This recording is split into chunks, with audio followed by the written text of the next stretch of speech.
बचपन से ही हमें सूरह इखलास याद करवा दी जाती है पर हमें इस सूरह का मतलब तक पता नहीं होता। सूरह इखलास का मतलब क्या है? एंड ट्रस्ट मी, अगर आपने ये वीडियो लास्ट तक देखी तो आप समझ जाओगे कि आखिर अल्लाह कौन है और सूरह इखलास रिवील कैसे हुई और इसके पीछे की कहानी क्या है और ये छोटी सी 4 आयतों की सूरह कुरान के 1/3 के बराबर क्यों है। और सबसे इम्पोर्टेंट सवाल, आज के मॉडर्न टाइम में भी इस सूरह से अल्लाह ताला हमें क्या सिखाना चाहते हैं।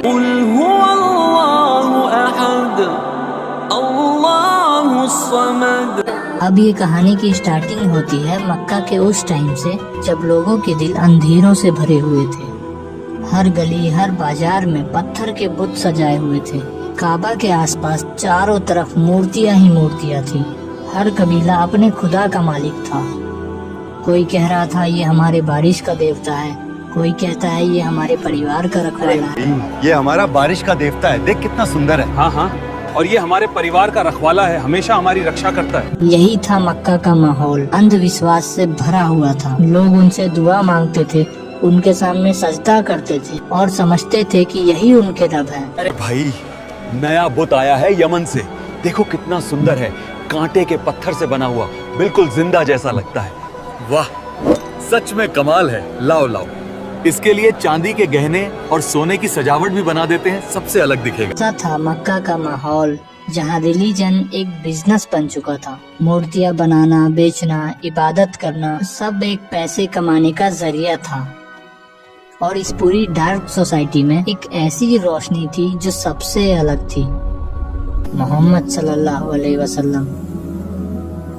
वो सच बोल रहे थे, लोगों को मूर्तियों से नहीं बल्कि अल्लाह से मिलवा रहे थे। उनका जो पैगाम था वो बहुत ही सिंपल था, एक अल्लाह के सिवा कोई इबादत के लायक नहीं है। लेकिन कुरैश के लोग हैरान रह गए कि आखिर एक अल्लाह का मतलब क्या होता है। आखिर ये कैसा खुदा है जिसे देखा नहीं जा सकता, जिसका कोई रंग नहीं, कोई शक्ल नहीं। आखिर ये कैसा खुदा है जिसे देखा भी नहीं जा सकता। उसका अल्लाह तो कोई दिखाई भी नहीं देता। ऐसे खुदा का क्या फायदा जो ना दिखे ना सुनाई देड़े। अरे मोहम्मद कहता है एक अल्लाह है, तो क्या हमारे लात, उज्जा, हुबल सब झूठे हैं? उनका जो दिमाग था ना सिर्फ दुनिया के गॉड तक लिमिटेड था। वो समझते थे कि अगर कुछ दिखाई नहीं देता है तो वो हकीकत नहीं है। लेकिन नबी सल्लल्लाहु अलैहि वसल्लम एक ऐसे रब की दावत दे रहे थे जो ना आंखों से देखा जा सकता है, ना किसी सूरत में समझा जा सकता है।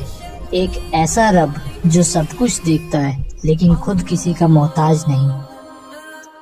मक्का के लोग हैरान थे, ये कैसा खुदा है जो इंसानों जैसा नहीं है, ना पुतला ना कोई तस्वीर, बस ला इलाहा इल्लल्लाह। खुदा है जो इंसानों जैसा नहीं, ना सोना ना चांदी ना कोई पुतला ना तस्वीर, बस ला इलाहा इल्लल्लाह। उनके लिए ये बात उनकी समझ से बाहर थी। वो मजाक उड़ाते हुए सवाल पूछ रहे थे, अरे मोहम्मद हमें बताओ तुम्हारा रब कैसा है? वो किस चीज का बना है, सोना, चांदी या मोतियों का?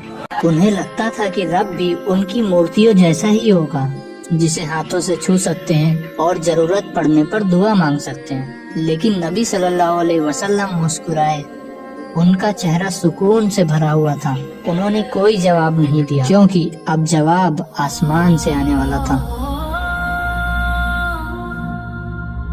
और तब सूरह इखलास नाजिल हुई। बिस्मिल्लाहिर्रहमानिर्रहीम, कुल हुवल्लाहु अहद, अल्लाहुस समद, लम यलिद वलम यूलद वलम यकुल लहू कुफुवन अहद।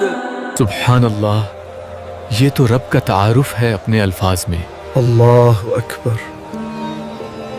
और यही वो वक्त था जब दुनिया ने पहली बार सुना खुदा का अपना तारुफ उसके खुद के लफ्जों में।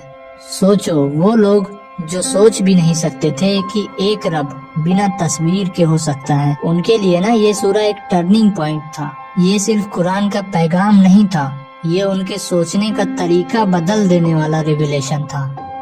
और अब ये कहानी सिर्फ मक्का की नहीं रही, ये कहानी बन गई है हर उस इंसान की जो रब को समझना चाहता है, हर उस दिल की जो पूछता है कि आखिर कौन है अल्लाह।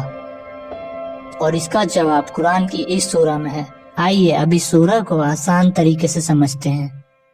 قل هو الله أحد यानी कह दो कि अल्लाह सिर्फ एक है, ना उसका कोई पार्टनर है, ना कोई इक्वल, ना कोई उसके जैसा, ना कोई उसके बराबर है। अब सोचो जरा, मक्का वालों के लिए ये बात समझना कितना मुश्किल था।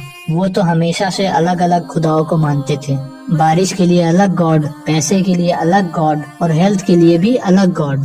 उनके लिए तो हर जरूरत के लिए एक अलग गॉड होता था। और अब मोहम्मद सल्लल्लाहु अलैहि वसल्लम उनसे कह रहे थे कि एक ही अल्लाह है जो सब कुछ संभालता है, कोई दूसरा नहीं, कोई साथी नहीं। ये मैसेज उनके पूरे सिस्टम के खिलाफ था, इसीलिए ये सिर्फ एक लाइन नहीं थी, ये उनके सोचने का तरीका बदल देने वाली बात थी। الله الصمد मतलब वो इटरनल है, एब्सोल्यूट है, यानी अल्लाह ही है वो जिसके ऊपर सब कुछ डिपेंड करता है, लेकिन वो खुद किसी पर डिपेंड नहीं करता। वो सब कुछ देता है लेकिन कभी मांगता नहीं। वो सबको संभालता है लेकिन उसे कोई संभालने वाला नहीं है। अब सिंपल वर्ड्स में समझो, हम जैसे एक दूसरे पर डिपेंड करते हैं ना, जैसे इंसान, हवा, पानी, खाना, टाइम, इमोशन, सब एक दूसरे पर डिपेंड करते हैं। चाहे वो सबसे पावरफुल इंसान ही क्यों ना हो, उसकी जिंदगी किसी न किसी चीज पर बेस्ड ही होती है। लेकिन अल्लाह सुब्हानहू ताला वो सबसे अलग है, ना उसे किसी चीज की जरूरत है, ना वो किसी का मोहताज है, इसीलिए उसे असमद कहा गया है। वो बिल्कुल बेनियाज है, सब कुछ उसी से चल रहा है, लेकिन वो खुद किसी से नहीं चल रहा। और थर्ड आयत में अल्लाह ताला कहते हैं ना, لم يلد ولم يولد ये आयत सिर्फ कुरैश के लिए नहीं थी, ये हर जनरेशन के लिए है। उनके लिए भी जो आज भी कहते हैं God came as a human, God has a son. तो अल्लाह ने इस एक लाइन में कह दिया कि मैं किसी से पैदा नहीं हुआ और कोई मुझसे पैदा नहीं हुआ। अल्लाह तो वो है जो हमेशा था और हमेशा रहेगा। ये आयतें इंसान की सोच बदल गई। सबको समझ में आ गया कि रब कोई इंसान नहीं है, उसका कोई खानदान नहीं, वो सिर्फ रब है, बेहद, बेमिसाल और बिल्कुल सबसे अलग।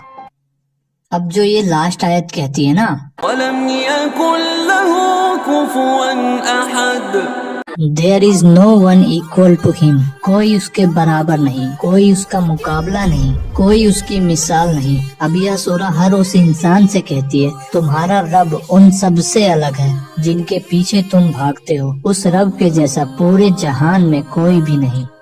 अब जरा सोच के देखो, एक सूरह जिसमें सिर्फ 4 आयतें हैं, इन्हीं 4 आयतों में है कुरान का मेन मैसेज। क्योंकि नबी सल्लल्लाहु अलैहि वसल्लम ने फरमाया सूरह इखलास equal to 1/3 of the Quran. लेकिन अब सवाल ये है कि आखिर क्यों यह कुरान के 1/3 के बराबर है? तो वो इसीलिए ना क्योंकि कुरान के 3 मेजर थीम्स हैं। पहला तौहीद यानी वनेस ऑफ गॉड, और दूसरा रिसालत यानी प्रॉफिटहुड, तीसरा आखिरत यानी आफ्टर लाइफ। तो सूरह इखलास जो है ना वो पूरा पहला थीम डिफाइन करती है, तौहीद। तो अब इसका मतलब ये नहीं है कि हम बाकी कुरान को पढ़े ही ना, बल्कि इसका मतलब ये है कि हमें इस सूरह इखलास को पढ़ने पर कुरान के 1/3 बराबर बरकतें मिलेंगी। अब सूरह इखलास में अल्लाह ताला अपना खुद तारुफ करा रहे हैं कि आखिर मैं कौन हूँ। वो नहीं जो इंसान समझ रहा हो, बल्कि रब खुद कह रहा है मैं ही हूँ जो सब कुछ चला रहा हूँ। अब ये सूरह ना उन सब बिलीफ का इनकार करती है जो अल्लाह को उसकी क्रिएशन के जैसा समझते हैं। ना वो किसी मूर्ति के जैसा है, ना वो किसी शकल में है, वो सिर्फ अहद है, बस एक और सिर्फ एक। अहद का मतलब होता है जो कभी डिवाइड नहीं होता, जो ना 2 हो सकता है, ना हिस्सों में बांटा जा सकता है।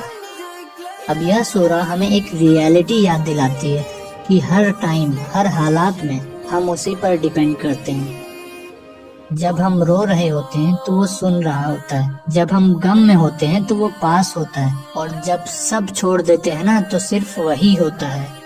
ये सूरह हमें याद दिलाती है कि जहाँ दुनिया में सब कुछ बदलता है वहाँ रब कभी नहीं बदलता। से यानी कहो कि अल्लाह एक है, बस इतना ही कह देना ही ईमान है, और यही रियलिटी है।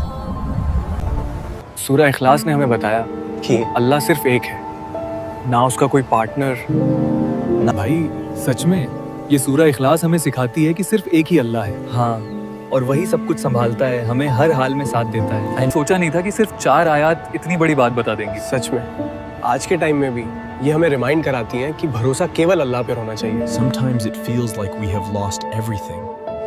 But then I remember, He is still there. اگر آپ نے کچھ نیا سیکھا تو اس ویڈیو کو شیئر ضرور کرنا اور کمنٹ میں بتاؤ کہ نیکسٹ ڈاکیومنٹری کس سورہ پہ ہونا چاہیے.